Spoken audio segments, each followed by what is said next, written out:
40 साल की चाची को 20 साल के अपने ही भतीजे से प्यार हो जाता है। चाची और भतीजे दोनों के बीच करीब 3 साल से अवैध संबंध होते हैं। शनिवार को पति ने गांव में ही दोनों को एक साथ पकड़ लिया जाता है। फिर इसके बाद गांव में ही एक पंचायत बुलाई जाती है। चाची और भतीजे से पंचायत में पूछा जाता है। दोनों लोग चाची और भतीजे एक साथ रहने की बात कहते हैं। इसके बाद पति ने ही दोनों की गांव के लोगों के बीच शादी करवा दी जाती है। प्रेमी से अपनी पत्नी की मांग में सिंदूर भरवा दिया जाता है और फिर दोनों को वहां से भेज दिया जाता है। उस महिला की शादी 20 साल पहले हुई थी और उस महिला का एक 10 साल का बेटा भी होता है। आदाब, नमस्कार, सत श्री अकाल। मैं मोहम्मद आरिफ।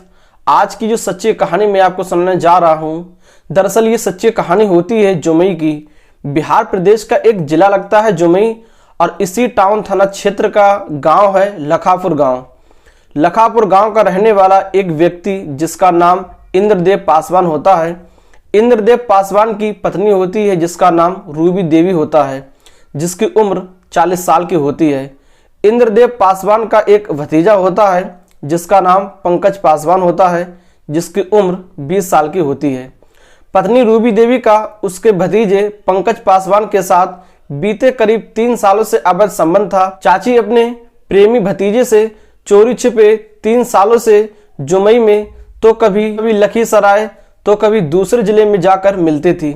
तभी पति को इस बात का शक होता है कि कहीं ना कहीं उसकी पत्नी का किसी से अवैध संबंध है, लेकिन उसे पकड़ा नहीं जाता है।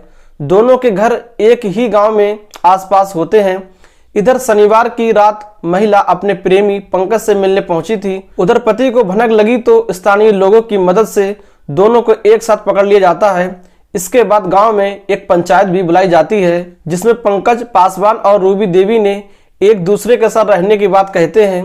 पंचायत के लोगों के बीच इंद्रदेव पासवान ने खुद खड़े होकर लखापुर गांव के काली मंदिर में हिंदू रीति रिवाज के साथ अपनी पत्नी रूबी देवी की शादी अपने भतीजे पंकज पासवान से करा दी जाती है।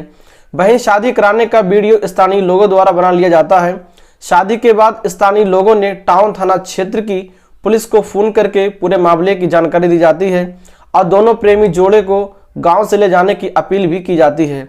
देर रात पुलिस नहीं पहुंचती है, जिसके कारण पूरे गांव में तनाव की स्थिति पैदा हो जाती है। वहीं दूसरी ओर चाची और भतीजे की शादी होने से कुछ लोगों में गुस्सा देखने के लिए मिलता है। टाउन थाना अध्यक्ष राजीव कुमार तिवारी बताते हैं कि जानकारी मिली है और इस मामले की जो है वो जांच की जा रही है। वाकई इस कहानी को, इस घटना को सुनाने का उद्देश्य किसी को परेशान करना नहीं है, किसी का दिल दुखाना नहीं है, बल्कि आपको बताना है, आपको जताना है, आपको सतर्क करना है, आपको सचेत करना है। आप सभी लोग अपना अपना ख्याल रखें, सुरक्षित रहें। जय हिंद, जय भारत।